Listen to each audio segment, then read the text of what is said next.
arriving in U.S. mail from St. Louis in the original de Havilland DH-4 biplane in 10 bulky gunny sacks are the combined audiobook renditions and supplemental background information as presented in podcast form by moi, me, Robert P. Fitton. Good evening to one and all, wherever in the galaxy you make your home. Can you imagine? Well, can you? Can you imagine being thrust back 25 years in time to a world far removed from where you want to be? That's what Patch Kincaid faces when he materializes in winter on a farm in Vermont. Wilton Jeffries and his wife lend a hand to Patch, who claims, somewhat in truth, that he's a serviceman lost from his unit. As he watches television later with the Jeffries, Patch desperately tries to remember where Meinkewitz was in 1961. Although he wants to stop Carlos Sánchez from beginning the long path that will lead to nuclear annihilation in 1986, Patch is cognizant of Meynkewitz's work with time dilation and his link to the intelligence agencies. And even more important to Patch personally is what exactly happened to his fiancée Kate in the embarking chamber. She left 1986 before Patch, and her whereabouts are unknown. Sit back in your favorite easy chair, whether in a car or in your living room, and be prepared to be transported to America in 1961 as we begin the third installment of The Kennedy Paradox by Robert P. Fitton. Chapter 8. Centerville, Vermont, Friday, February 24th, 1961, 3:37 p.m. After Jeffries returned to the shed, Patch, holding a yellow wall phone receiver, thanked Becky for the meal. She retreated through the den and up the stairs as he pretended to telephone his unit.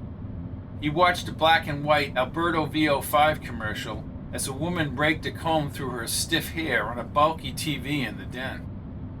He stared at the next ad for Arid Extra Dry Deodorant. Arid Roll-On, no stains, he said in a low voice, and then he raised his voice as Becky descended the stairs. Yes, Sergeant, I'm fine. Becky cleaned the dishes as he spoke into the omnipresent dial tone and frequently used Meynkewitz's name. Will proceed, Kincaid out. He set the receiver on the hook.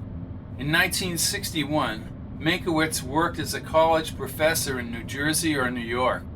He tapped his clenched fist against the phone. Success, Captain? She asked from the sink.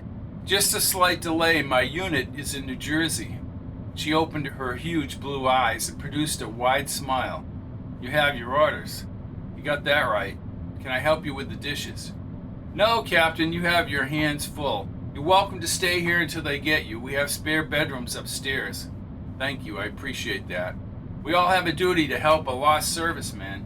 You know, ask what you can do for your country. Well, thanks. As he gazed across the yard toward the shed, he tried to figure out Meynkewitz's exact location. Would you mind if I talk to your husband? Go right ahead. Patch grabbed his coat off the hall rack. He opened the door and stepped down into the cooler air. The chickens had left the yard. Shadows fell over the snowy fields and the wooded hillside beyond. Patch rubbed his hands. Come on, Ray. Where did you work? Meinkewitz, Meinkewitz, Meinkewitz, Meinkewitz, New Jersey, New Jersey. College. He snapped his fingers. Returning from a New Jersey reunion, Meinkewitz, less than a year ago, had remarked about how the college and surrounding area had changed. Barton College, professor of applied physics. Ray, you're in your 20s, and you're about to meet your protege. You say something, Captain? Asked Jeffries from the shed door. Yes, sir. He crossed the yard. Mr. Jeffries, I need to get to New Jersey. Jeffries tilted his head and furrowed his brow. Isn't your unit coming to get you? No, sir. They stepped inside the shed. Men carried the metal buckets inside. There's something I need to tell you. Sure, speak up, Captain. Mr. Jeffries, I'm on what you might call a special mission. There are reasons that I can't go into why I was dropped off in the hills. I need transportation to my contact in New Jersey. I ain't got the resources to drive you down to New Jersey, Captain. Jeffries stroked his chin. But my neighbor, Bud Callahan drives truck. Let me track down Bud and see where he's headed. Thank you. You're helping your country more than you know. Jeffries squinted. I'll take you at your word, Captain. You finish your mission. Centerville, Vermont, Friday, February 24th, 1961, 8:30 p.m. Near a green glass desk lamp, Jeffries looked up from his paperwork on the kitchen table and checked his wristwatch. Bud should be back from town pretty soon, Captain. Or I can call Marge, said Becky from the wide green chair across from the television set. Several colorful yarn skeins covered her lap. She meticulously maneuvered 2 bronze knitting needles. Let's give them another 15 minutes, then we'll call the house, honey pie. Patch smiled at Jeffries' use of the pet name. From the flowery sofa, he watched a black and white newscast on the Emerson. Film trumped videotape, and the world had not yet become instantaneous. Not much plastic around either. Jeffries performed his business calculations on a hand-cranked adding machine. Basic LED calculators, cellular phones, and fax machines existed only in the future. Only the government and corporations used the bulky computers, constructed to the size of an average room and with limited memory storage. This world had oversized cars, and no one worried about gasoline prices. Becky walked across the room and turned the channel to a cartoon with a laugh track. She returned to the chair, picked up her knitting, and glanced at Patch. There, Fred, Barney, Wilmer, and Betty. Hey, wait 1 minute there, Mrs. Jeffries. Like working a slot machine, Jeffries pulled down the calculation machine's handle and pointed. Last week, you watched that Flintstones show. This week, it's Route 66. Flintstones, you big grizzly bear. Flint. She crinkled her nose and giggled. He's right, Wilton always keeps track of everything like a giant scoreboard in his head. Patch nodded and stared at the cartoon, a comedy show about a prehistoric family with 1960s attitudes. With no remote, Becky again crossed the room. She twisted the TV dial to a shot of a sleek Corvette traveling down a desolate black and white highway. Patch thought about Meinkewitz. Some intelligence agency had set up a cover at his college. He chided himself for allowing the code name of Meynkewitz's covert operation to escape him. More importantly, Carlos Sánchez loomed in Florida or Cuba, posing as an anti-Castro exile. Maybe if he just traveled to Florida and killed Carlos, the world would avert the fiery hell awaiting millions not yet born. Jeffries kissed his wife on the cheek and then settled into the worn green easy chair. We'll both watch The Twilight Zone later. How's that? Sounds good, she said, her mouth curling up with a smile. Becky's wide brow tightened. Can't keep the captain waiting for a ride, Wilton. The thick cherry pipe smoke spread into the room. Well, then call Bud. With a gentle smile, Becky set down her knitting and headed into the kitchen. Look, Captain, Todd and Buzz are in L.A., said Jeffries. You watch the show? Well, when I can. Buzz will get into a scuffle with somebody, maybe that drunk walking by the bus station. Patch grinned as he listened to Becky grill her friend on the kitchen phone. Well, if Bud's heading south, this man needs a ride. I know Bud doesn't like riders, Marge, but as a favor to Wilton and me. Jeffrey stood with his pipe. That guy just hit Buzz with a purse. This is very strange. Wouldn't you say so, Captain? Guy probably stole the purse. That's what I thought. Buzz won't let him get away with it. There he goes. Chase him, Buzz. Chase him, said Jeffrey, sitting down. The pipe went back in his mouth. Becky reappeared in the kitchen opening. What's going on in here, Wilton? Buzz is chasing a purse snatcher. Becky shook her head. Well, I just talked to Marge. Blonde-haired woman told him not to chase the guy, said Jeffries. Becky turned to Patch. You've got yourself a ride, Captain. Bud Callahan isn't exactly the most sociable guy. He likes to haul his freight alone, but Marge says she'll talk him into it. He'll have his rig here in the morning. He's driving to North Carolina so he can drop you off in New Jersey. Thank you. Look, I feel so indebted here. Is there anything I can do for you people? It was the blonde's fiancé, Harrison Hartley III. Why would he take her purse? Asked Jeffries. Wilton, I'm about ready to turn back to the Flintstones. Okay, said Jeffries as he leaned toward Patch and spoke in a lower voice. Even Buzz Murdoch is confused.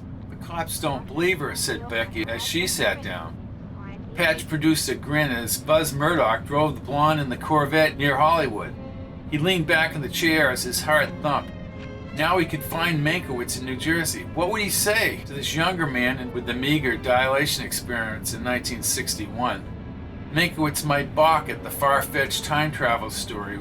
Intelligence people would then be contacted. Without great finesse, Patch might get himself killed. Patch slowly opened his eyes to the black and white image of an airliner crew in distress. His body had sunk into a deeply relaxed state. He blinked his eyes as he watched the confounded crew. Where's the Corvette? This is the Twilight Zone, Captain, said Jeffries. You got that right. They're at 3,000 knots. Patch smiled. Is that a commercial airliner? I don't think so.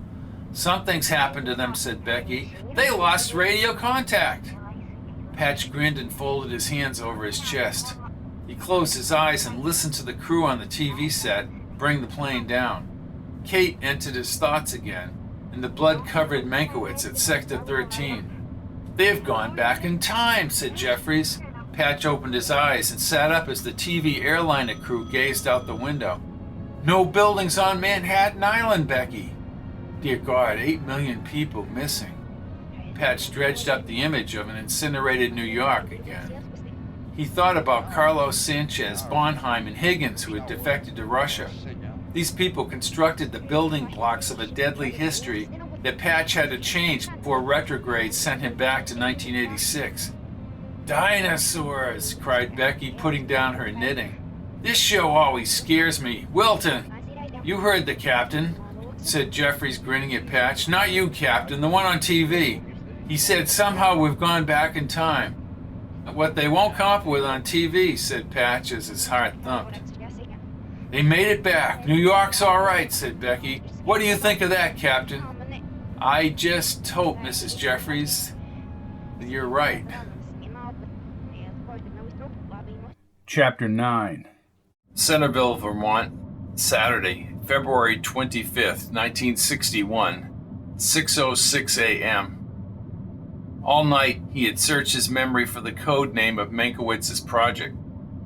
Before dawn, his thoughts drifted back to San Francisco.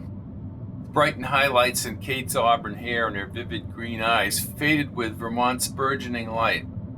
The basement oil burner hummed, and the warmer air pushed through the floor ducts. He fought to sustain Kate's image as he stood. He scratched a round circle in the frosted window pane. The day had arrived, sunny and cold. He stripped down and backed toward the shower. Fatigue soon faded with the hot water massaging his shoulders. Then he shampooed his hair into a sudsy mass. On this very morning, albeit hundreds of miles away, a younger Meinkewitz worked at Barton College. Patch envisioned himself on a definite mission now as he rinsed away the soap. He stepped from the shower and grabbed the wide terry cloth towel. Once dried, he wrapped the towel around his waist and gazed at the yellow cornstalks pushing through the snow. Steam and smoke already drifted from Jeffrey's maple shed. He stepped up to the ceramic sink and smiled when he saw the Gillette adjustable razor and a thin box of double-edged blue blades. Last night, the Gillette commercial said the razor would give a real man's shave. He rubbed his fingers over his dark, rough beard. Nothing can shave as smooth, as clean, as close. Patch lathered his face with Gillette foaming, and to his surprise, the blade easily cut his whiskers. He carefully worked the razor, wiped the remaining lather off his skin, and rinsed his face. As he dragged the smaller towel over his face, the code name for Meynkewitz's New Jersey operation bubbled effortlessly into his head. He smiled at himself in the mirror. Zeta 7. He quickly donned baggy dungarees and the red flannel shirt Becky had left on the chair. Breakfast aromas crept inside the room when he opened the white paneled door. He shuffled into the hall. Zeta 7 repeated in his head down the squeaky stairs. Becky turned as she stirred the metal pots on the stove. The steamy windows dripped with moisture. How did you sleep, Captain? Off and on, I'm anxious to get back to my contact. Understandable. Well, I'll have a seat. We've got bacon and eggs, some home fries and toast, and black coffee. Thank you, said Patch. Blue gingham placemats and white china plates gave Becky's table a country look. As he sat down, he again thought about the table in Golden Gate Park. She poured coffee from a silver pot spout. The steam swirled upward as he sipped the warm brew. The deep coffee flavor soothed his mouth. I have to warn you, Captain, not to be put off by Bud Callahan. He's not used to passengers. I understand. I just appreciate the effort. I won't be much trouble. She turned from the stove and carried a large black frying pan to the table. With a chrome spatula, she slid off the yellow fluffy eggs onto his large plate. Bacon soon followed the eggs onto the plate. There, let me get your toast. Butter or jelly? Jelly is fine. You like living in rural Vermont, don't you? 3,000 people in Centerville, and traveling to St. Johnsbury takes over an hour. I've lived here all my life and don't know if I could take city life. Patch nodded. This remote area intrigued him, and he even fantasized settling here, but not without Kate. For 15 minutes, Becky spoke about her neighbors, the church, and the town itself. He assured her that he would compensate her for her assistance, but she insisted that she did not expect repayment. Jeffries appeared in the doorway as Patch finished his toast. He held a brown metal coffee mug in his hand. Bud is out front, Captain. Sorry, but he's itching to go. I appreciate all you two have done for me, said Patch. He buttoned a wool overcoat Becky had given him. I guess it's time for me to complete my mission. Good luck, Captain. She hugged him briefly. I hope you get back to where you're supposed to be. Thanks for everything. A wide smile beamed across her round face. You'll get through just fine. Jeffries led him into the chilled winter air. The long silver truck and attached green cab idled on the road at the end of the dirt driveway, and the exhaust filtered back through the yard. They walked several hundred feet to the road. Jeffries told Patch he had lost several good buddies when he fought in Korea, but he had learned back then to keep on going. At the truck, Jeffries climbed up near chrome side pipes and opened the cab door. He said something to Bud inside and then jumped back down. Jeffries adjusted his cap and extended his hand to Patch. Well, it's been a pleasure to meet you, Captain. You're a patriotic American, Mr. Jeffries. I've been out of uniform for a while, but I can tell you it was good to come back to the cows and the silos. I bet. I've lived here all my life, other than the service. He pointed across the river to the gravestones under the bare trees on the riverbank hill. 5 generations of Jeffries up on that hill, Captain. And maybe more coming along. Did Becky tell you something? Pat shook his head. Jeffries held his hand aside his mouth and lowered his voice. Becky's pregnant. Congratulations. We're gonna have a big family. The overpowering truck horn sounded loud enough to rattle the chickens back at the house. Both Jeffries and Patch turned and laughed when Bud blasted the truck horn a second time. Patch opened the door and Bud pointed at his watch.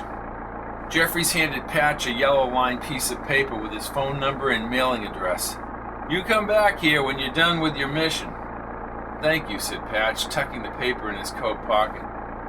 He surrounded his calloused hand around Patch's hand. Good luck, Captain. Patch pulled himself up the sideboard and slid onto the bench seat.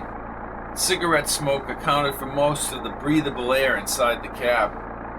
Jeffries quickly saluted and headed back toward the yard as Patch shut the cab door. Bud Callahan, in his blue denim jacket, stared ahead. Veins protruded from his bony hands as he gripped the oversized wheel. Grease comb marks laced his gray hair. Peppered beard stubble covered his face, and a half-spent cigarette butt hung from his mouth. He popped open his bloodshot eyes as he spoke. New Jersey's a haul. You sure it's no trouble, Mr. Callahan? His voice blended into the pitch of the idling truck. Name's Bud. I usually don't transport inanimate objects. Guess I could transport a live one for a few hours. Wasn't for my wife, you'd be hitching. You know what I mean? Yes, sir, I've got it. Bud maneuvered the stick shift as if his hands meshed with the truck gears. The truck started forward down the country road. Snow obscured the barn roof. More fields angled upward to another farm and a paved road. Bud said nothing as he revved the rig's powerful engine at the stop sign and then brought the long truck onto US Route 5 south. He pitched the cigarette out the window, but almost immediately lit another Camel. Patch lowered the window a few inches. Bud winced and blew smoke toward the windshield as he headed south toward White River Junction. George Washington Bridge, Fort Lee, New Jersey, Saturday, February 25th, 1961, 1:46 p.m. Down the ice-chunked Hudson River, Patch searched for Manhattan skyscrapers.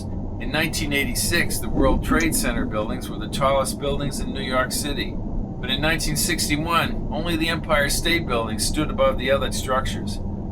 His stomach tightened, and slowly he closed his eyes as he pictured the future skyline and these older buildings melting into a radioactive rubble. Massive cars with rocket fins zoomed past the rig. Meinkewitz had said retrograde would take weeks. Without a full power-up, a lingering uncertainty left him baffled. He stared at the bridge's upper cables as they crossed into New Jersey.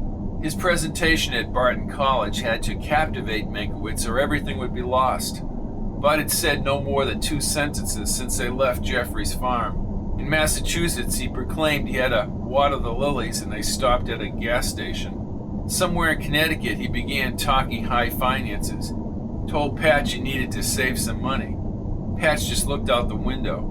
After hours on the road, Bud turned on the radio. The news came over the speakers. News reports from Washington indicate the Kennedy administration, just over a month old, will introduce a new era of government action.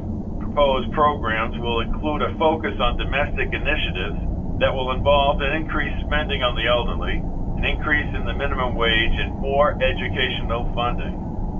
On the foreign scene, the ever-present Soviet threat looms over the administration, including potential tinderboxes in Laos, the Congo, and Cuba, as well as the Berlin problem. An unnamed spokesman suggested the development of a Peace Corps, where volunteers would bring their expertise to the world's poorest section. A public statement is due out next month. In other news, the 36-month test of pay television has been ordered by the FCC. The future of such an arrangement is unknown. The National Council of Churches stands by its release statement of last Thursday, drawing widespread criticism of the Council's sanctioning of artificial contraception techniques as a part of family development. And finally, on this Saturday morning, the 25th of February, 1961, former President Dwight Eisenhower's January farewell address is still drawing criticism from conservative groups. Eisenhower, while acknowledging the need for such power in the current world situation, spoke of a direct threat to the United States security from its own military-industrial complex. He said, quote, "The potential for the disastrous rise of misplaced power exists and will persist." Eisenhower understands, said Patch. Bud looked as if he were eating the cigarette. He gripped the wheel with his other hand. Too much power in the wrong place is not good. The rig rolled forward. Patch then leaned and yawned loudly. In a little more than an hour, he would be arriving at the college. Tracking down the Meinkewitz of this time on a Saturday could be a problem. Even if he sold Meinkewitz on the time travel story from 1986, Meinkewitz possessed limited power and clout. With or without Meinkewitz, the 1986 conspirators, specifically Carlos Sánchez, had to die before retrograde ripped Patch into the future. Interstate 95, Hedford, New Jersey, Saturday, February 25th, 1961, 3:15 p.m. The green and white highway sign for Barton College popped up over a long highway hill about an hour later. Another sign half a mile away caused Bud to turn toward Patch. That it? Yeah, that's the exit. The grumpy truck driver nodded, downshifted at the ramp, and the rig rumbled slowly off the highway. Snow blanketed the athletic fields and numerous brick buildings ahead. Bud turned onto the service road and applied the truck's powerful air brakes. The truck produced a loud whoosh and abruptly stopped. Then he just stared at Patch.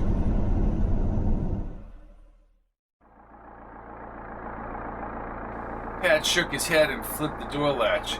He climbed out of the rig and onto the chrome sideboard. People down here are all wops and dagos. Hey, Bud. What? You're a Neanderthal. Bud tilted his head slightly. What country is that? Thanks.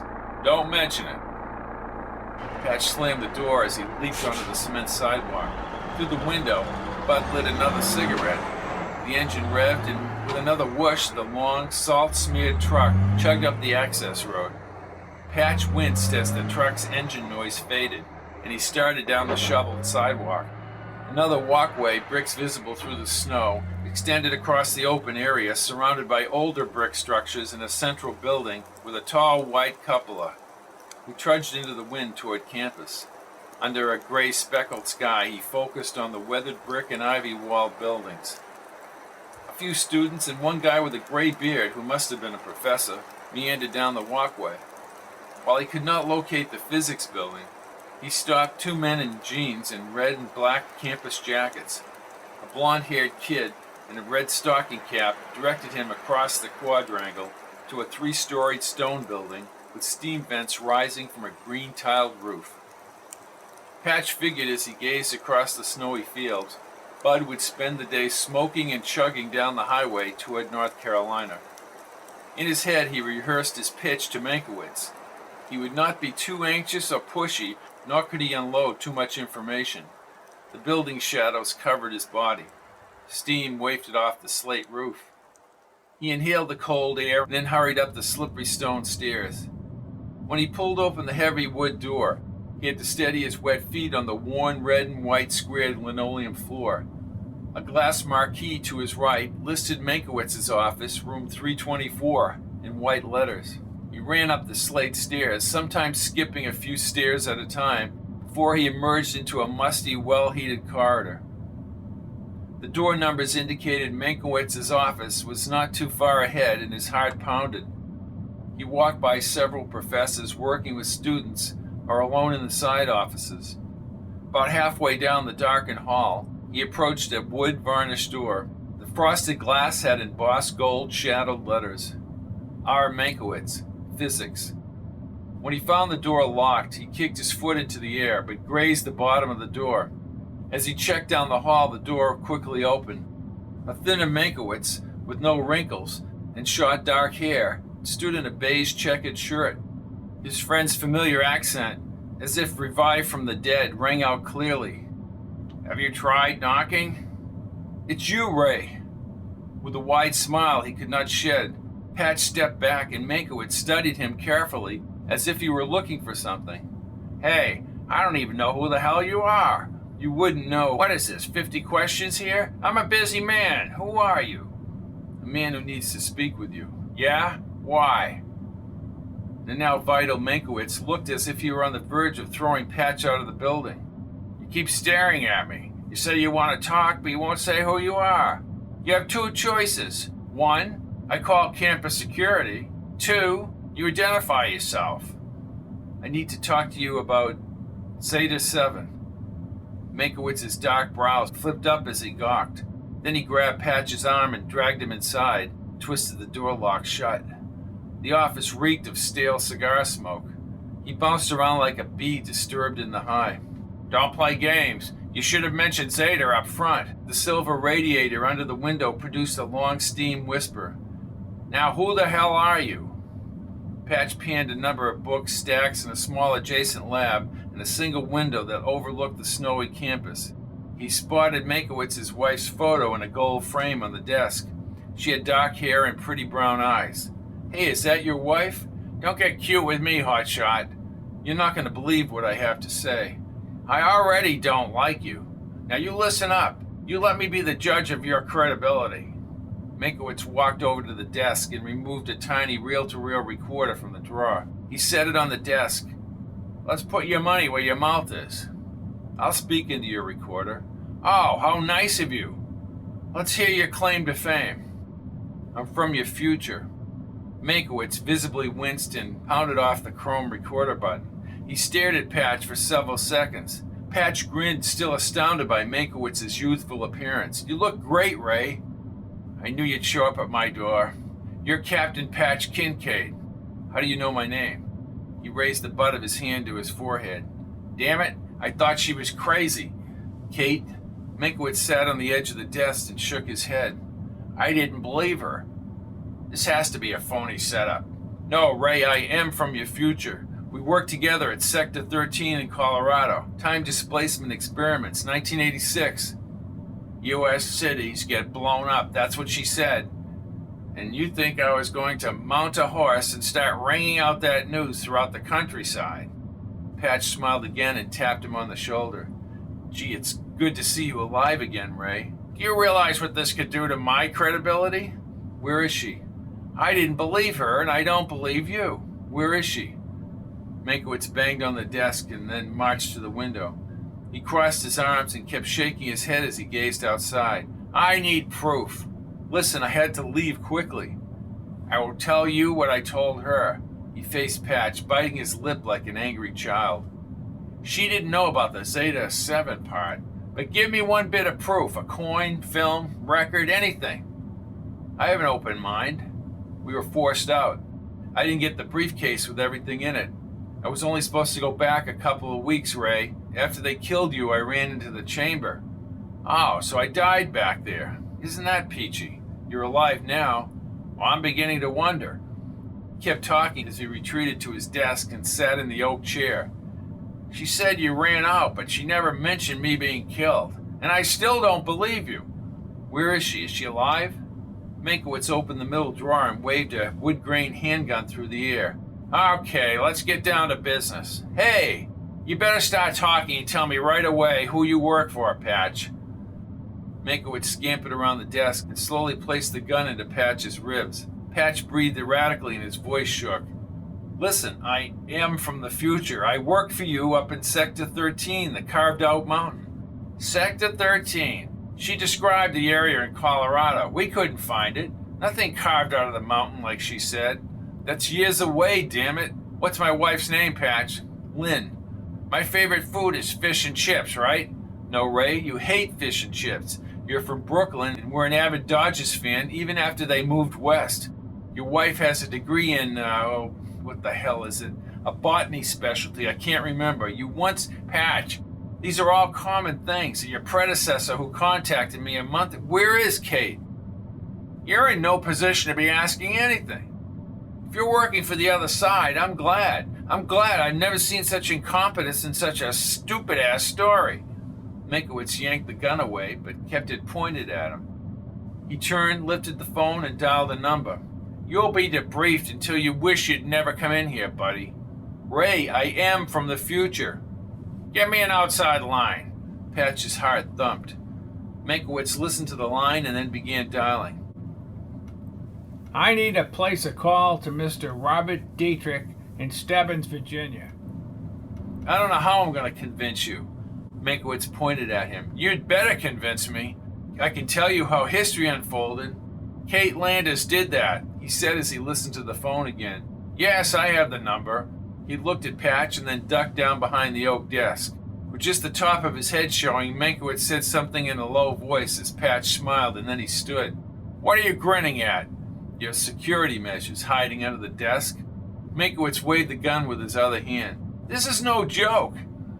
Then he adjusted the phone. Get me Bob Dietrich. This is Ray Meinkewitz. Well, where the hell is he? Wait, your wife. You two were going together. You introduced her as your wife. Your mother-in-law sent this letter to you. An expression fell from Menkiewicz's face. He let the phone slide slowly away from his ear and down his cheek as he squinted. What? You burned that letter and never told anyone. You just happened to mention it to me after you met Kate at Sector 13. He put the phone back on the hook, placed the gun in the drawer, and raised his index finger. While someone might have questioned my mother-in-law about this, no one knew. I burned the damn thing. Tell me, Captain.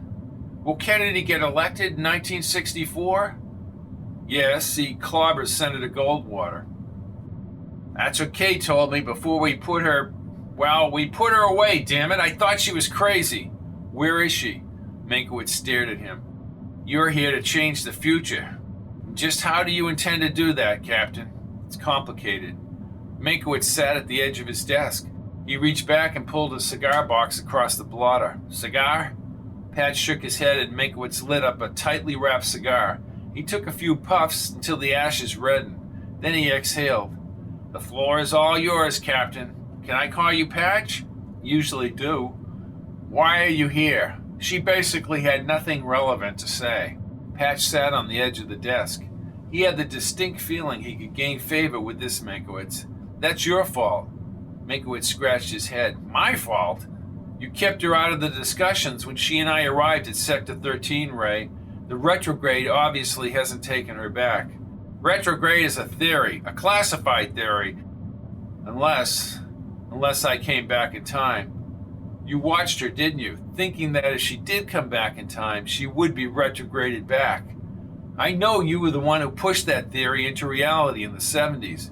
The 70s? That's a good one. Meinkewitz puffed and talked with a cigar lodged in his incisors. Then he nodded his head. Okay, you win. I do? Yeah, I believe you. For now. First of all, we're getting the hell out of here. I want an official debriefing.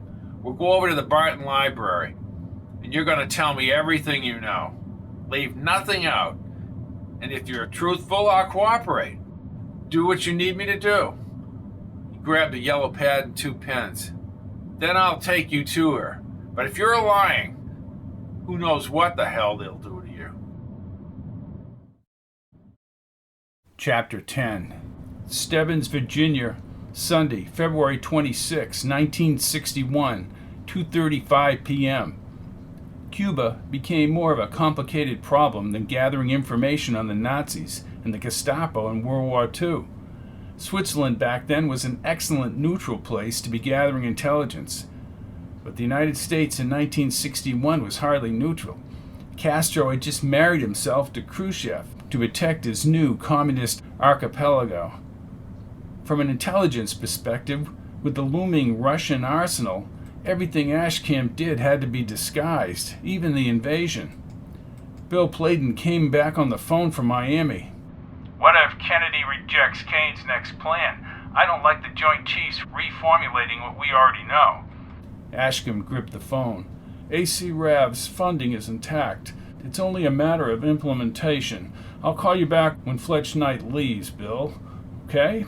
Robert, I would like to get John Kane in your office with Fletch. If this Cuban thing isn't going forward, we have to adjust. Noted. And I'm convinced, as is Clay Naback, that Fletcher knows more than he's telling you about the shenanigans in Cuba. Why would you say that? Dan Preslin's bragging about how he knows Johnny Rosselli and every other member of organized crime. Danny Boy's mixed it up with Frank Regano and company at the Flamingo Lounge in Miami. Barroom talk is not concrete, said Ashcombe. I need concrete intelligence. Nobody will give concrete. I'll call you later today after this meeting. We have a rogue elephant, Kincaid, the guy picked up by Ray Meinkewitz in New Jersey. Just like Landers, a story that makes no sense. Send Kincaid down here, we'll find out who he is. I will consider that. Goodbye, Bill. Ashcombe tapped his pipe in the ceramic ashtray. His schedule had accelerated with the evolving Cuban situation. Hemispheric covert operations consumed his time, and in just a few days he would personally brief the president about plans for the possible Cuban invasion. More importantly, he awaited word on this mysterious Kincaid. Having the same bizarre time travel cover as the Landis woman was odd. The walnut door opened and his gray-haired secretary leaned inside. Mr. Knight is here. Send him in, said Ashcombe as he stood. Fletcher Knight, his hair combed straight back, in his worsted brown suit without a wrinkle, carried his leather briefcase inside. He looked directly into Ashcombe's eyes but said nothing. What have you got, Fletcher? Robert, Daniel just called me again about Kincaid. He says Kincaid's story continues to show even more similarities to what the Landers woman has told us. Ashcombe nodded. Kate Landers had held firm about the bullshit of coming back through time. He smiled at the cunning way someone sent her into the mix. I just don't know what she's trying to penetrate or what he's up to.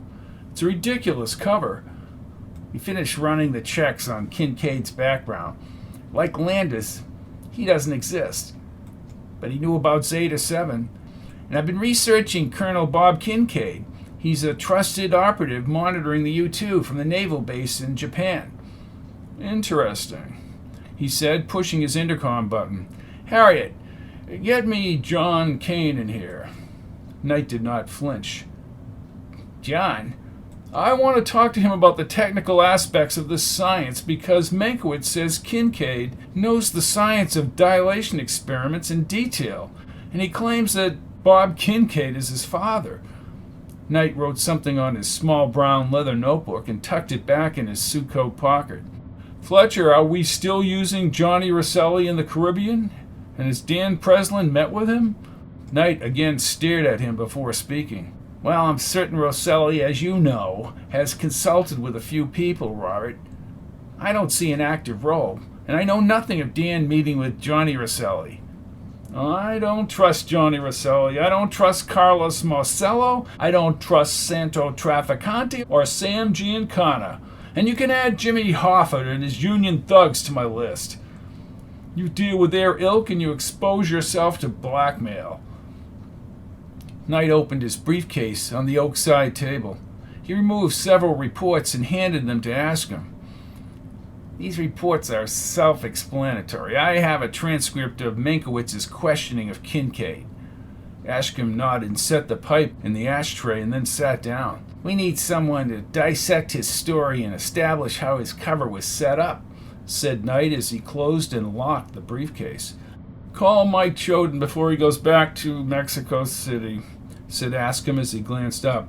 Brief him and fly him directly up with Meinkewitz and Kincaid. I don't like this. These people are mystery people, and that's dangerous.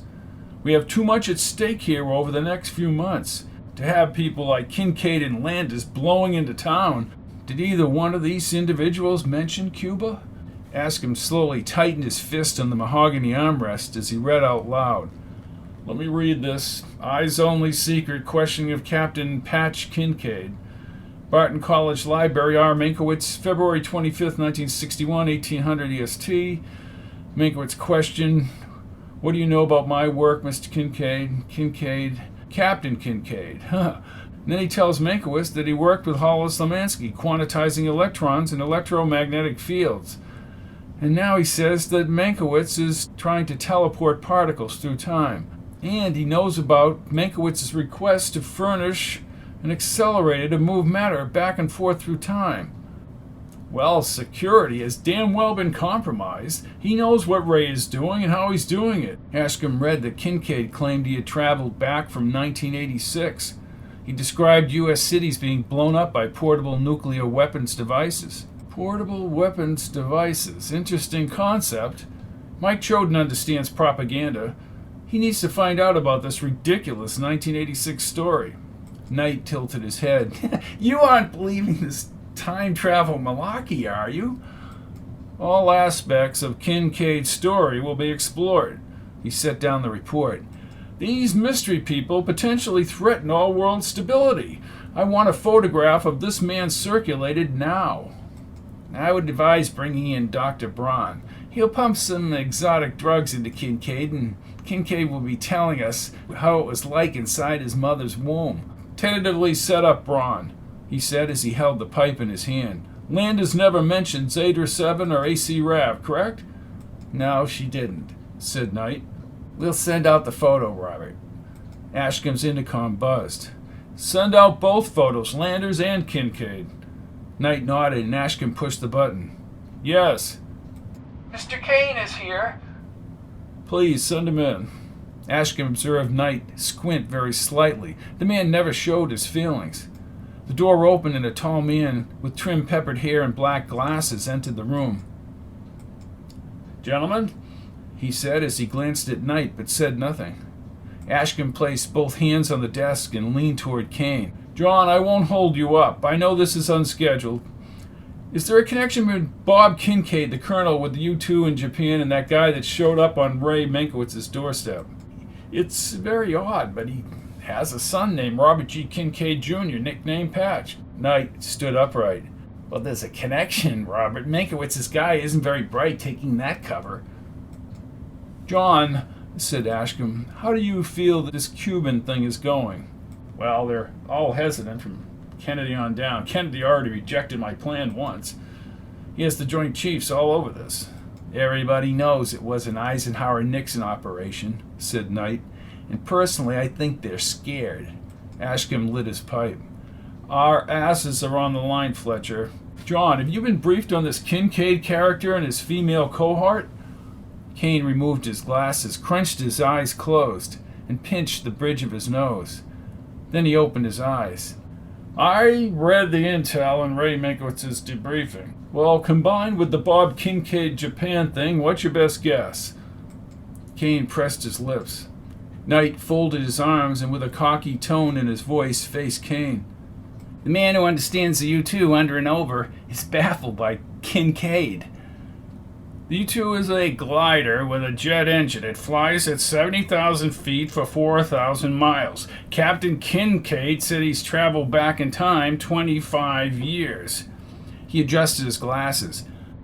I believe he's telling the truth. Oh, hogwash, said Knight. It's clear he used the cover of Bob Kincaid's son. And that's just plain dumb. Ask him round to the desk. No, tell us why you think that, John. Well, simply put, what Kincaid says makes sense scientifically. If Ray is successful over the next 25 years, then Kincaid makes total sense. Knight assumed an aggressive stance in front of Kane.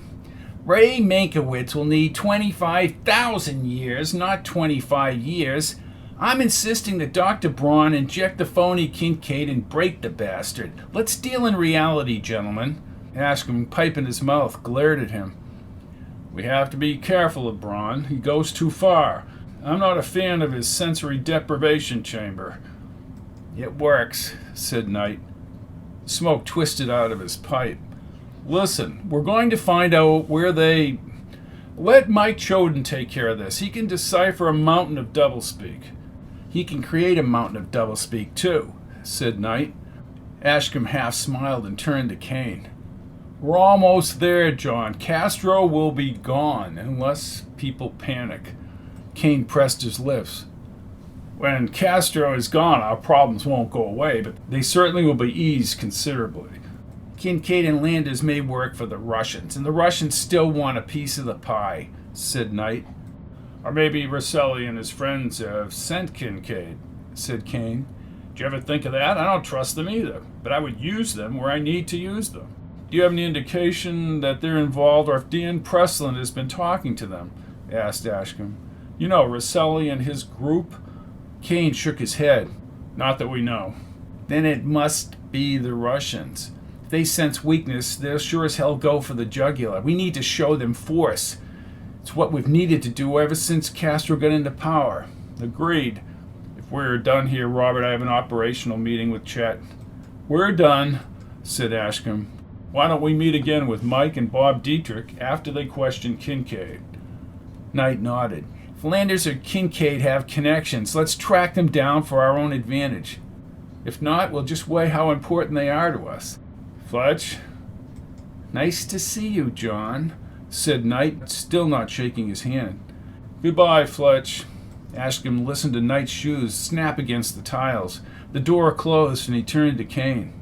I have a summation pertaining to one Fletcher Knight, said Kane, and he will hold his secrets to the death. Chapter 11. 1600 Pennsylvania Avenue, Washington, D.C., Monday, February 27, 1961, 11:35 a.m. The atypical warmer weather provided a false illusion of spring. Patch walked with Meinkewitz along the White House's black iron fence. The spring breeze ruffled his lightweight orange Barton College windbreaker. Meinkewitz wore a wrinkled khaki jacket. The White House grass, velvety green even at the end of February, blanketed the grounds like a transplanted Irish hillside. Through the beech and oak trees along the circular asphalt drive, the White House columns glistened in the late winter sunlight. Is this the north or south portico? asked Patch. Meinkewitz raised his left brow. This is the North Portico, Patch. Huge cars and taxicabs, as well as a few trucks, spewed stinky fumes down Pennsylvania Ave. Can't believe that a young Jack Kennedy is in there working. Is he the youngest president? Meinkewitz rifled through his pants and his jacket pockets. What's the matter, Ray? You look like you have ants in your pants. I left my cigars in the car. They approached two wide iron gates surrounded by 4 marble columns with pediments. The larger gate accommodated vehicles, and the narrow gate led to a sidewalk that followed the circular drive to a side entryway with narrow columns. Not much security here. Those were decent cigars. Not Cuban, but a good cigar. And Teddy Roosevelt was younger when he became president after McKinley was shot. Patch held the iron fence railing and looked across the lawn. We have offices in the old executive office building. It's that gray dinosaur next to the White House. Patch glanced at the bulky building and then faced Meinkewitz. Ray, I went into great detail about Sector 13 for your report and the mechanics of time displacement. Yes, you did. Well, I believe you, but they don't. Meinkewitz held the fence with one hand as if he were on a subway train heading for a stop. It's just too much to say that somebody came back from 1986 talking about nuclear bombs in cities. Well, they just don't believe it. Patch exhaled toward the busy street. What do they believe? They are convinced you're working for the Soviets or the Cubans. Just why do you believe me, Ray? Listen up, Patch. I believed you when you said that little bit about my mother-in-law. Nobody knew about me burning those letters. Nobody. What about what I said about the chamber in Sector 13? Well, I guess maybe I wanted to believe that my work will be successful. I knew these theories made sense, so they must have worked in the future. All my work wasn't in vain. It wasn't in vain. As a matter of fact, it's your work that may save us all. I believe you. But you'll have to convince people who are by nature cynical, suspicious, and intelligent. The information I give out is going to be selective. Why? These people aren't going to screw around, Patch. Hold out the carrot and protect myself at the same time. Meinkewitz strolled along with him past a couple of aging tourists taking pictures in front of the White House. The rotund lady with white hair asked Meinkewitz to take a picture of her and her husband. She handed him a German 35mm camera. Meinkewitz lined up the shot with the White House in the background. Then he pushed the shutter. There, I got you both, said Meinkewitz as he advanced the film. Meinkewitz gave the camera back to her. Maybe we got the President and Jackie in the background. Well, maybe, said Meinkewitz, grinning. His eyes were focused on the White House when he returned to Patch at the fence. Just don't get yourself killed, Patch. The fear of getting killed prompted most men into hasty decisions. Patch had to remove the primary 1986 players off the 1961 stage. That meant stopping Higgins from defecting or killing Eric Bonheim and Carlos Sánchez. Or maybe just Carlos. The tension escalated with each new day. People in high places would begin asking him questions and would demand answers with this Cuban thing brewing. When the traffic ceased, a medium-built man in a Navy sport coat walked forward. He had dark hair, a square jaw, and a ruddy face. With a stealth-like gait, he tossed the cigarette aside and stepped onto the sidewalk. In his 40s, his dark hair trimmed, his facial lines deep at close range, he maintained a fixed smile. He stopped as if he were taking a photo inside his head. He looked left, then right, and then proceeded to the fence. Meinkewitz motioned Patch forward. This is Patch Kincaid. Choden had thin brows, blue eyes, and a crooked incisor smile, and lines stamped across his forehead. Too many hours of work and maybe the smoking had produced the beginnings of bags under his right eye. He spoke with a sharp Texas accent. Have I seen you in Havana, or was it Mexico City, Captain? What? Asked Patch, taken off guard. What do you know in Mexico City? I don't have any idea what you're talking about. I need to know what happened to Kate Landers. Choden glared at Patch. Then he reached in his coat pocket and removed a gold cigarette case. His silver lighter flared. After he inhaled on the cigarette a few times, he stepped closer to Patch. You listen to me, Kincaid. We do the asking here. It was a simple question. said Patch. "In Mexico City you meet many people, Kincaid, many people from many places." He constantly dragged on the cigarette as he panned the White House grounds. Then he turned. "Hey, the Russians would love to know about this country, wouldn't they, Kincaid?" "I don't know the answer to that. I have spoken at length to Kate Landers. Is she all right?" Again he paused, which aggravated Patch. She outlined a rather fantastic story about time travel from 1986. No specifics. However, your name surfaced throughout the story. "But is she all right?" Choden smiled. "We know about Operation Zeta in detail and more. I will, of course, bring you to Kate Landers. Is it too much to tell me if she's all right?" Meinkewitz approached Choden. "Mike." Choden did not look at Meinkewitz as he walked up to the fence and held the rails. "I think you're one hell of a liar, Kincaid." "Right, this guy is accomplishing nothing. Just cooperate with what he wants, Patch." Choden maintained a calm voice as he held the cigarette by his side. The smoke twisted in front of his blue eyes. He produced a lip smile and crunched his forehead wrinkles. "This attack on the United States in 1986, who is responsible?" Meinkewitz twisted his mouth. "Yes, who was responsible?" "Mr. Choden, you won't believe anything I say. He knows the displacement equations, Mike. He's from the future." Choden's mouth hung open like a dog in need of water. "Very well. I suggest that we negotiate a compromise of goodwill. I will agree to bring you to your Miss Landers.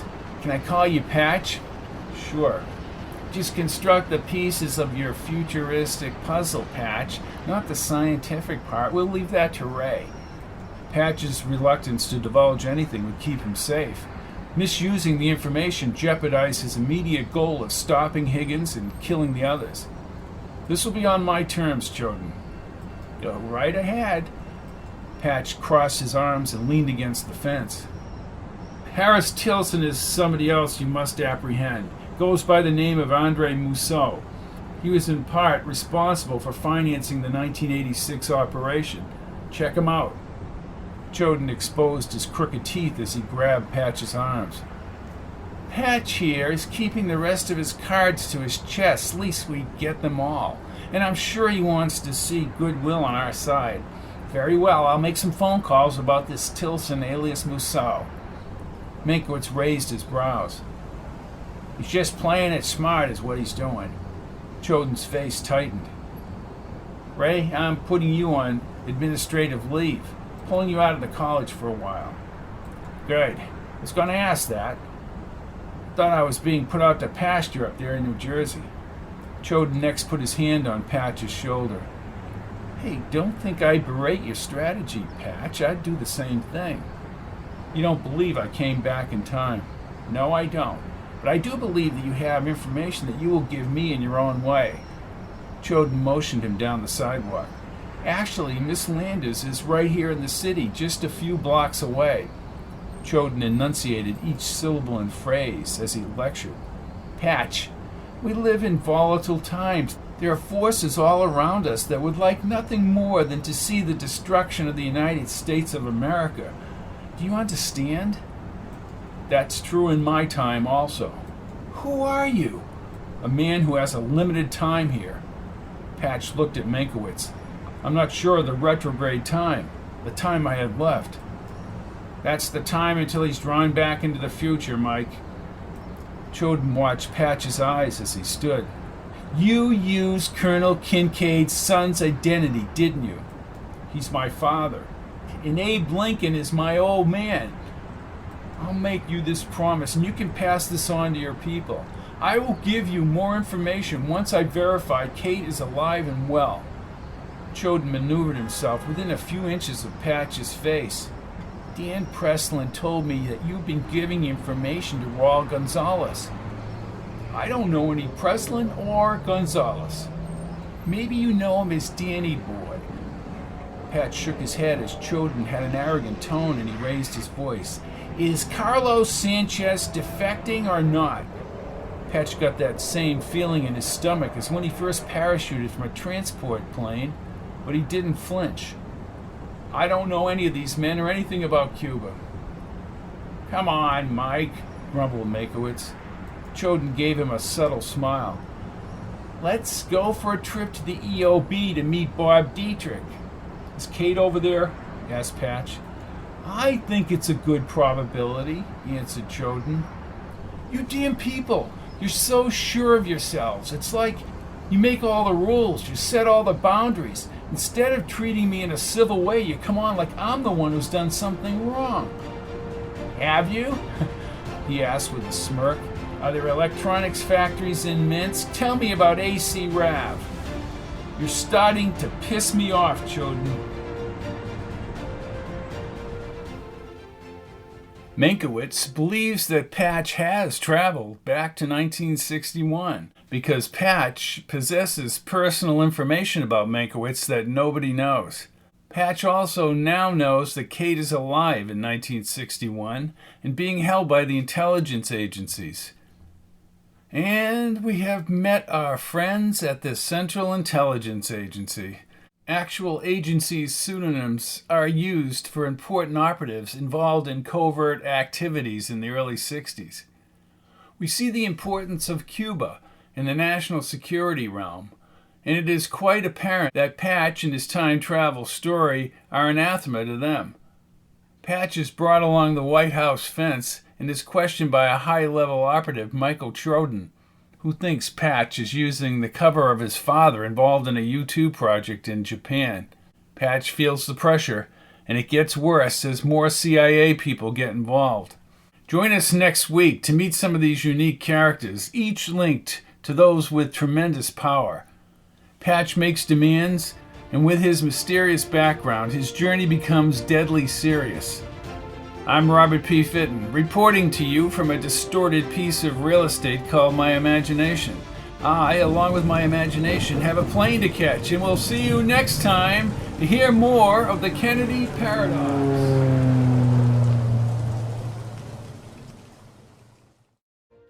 All of my books are available in paperback, Kindle, and audio at www.fittonbooks.com, or you can look at the list of audiobooks separately at pizzazz-pizzazz.com.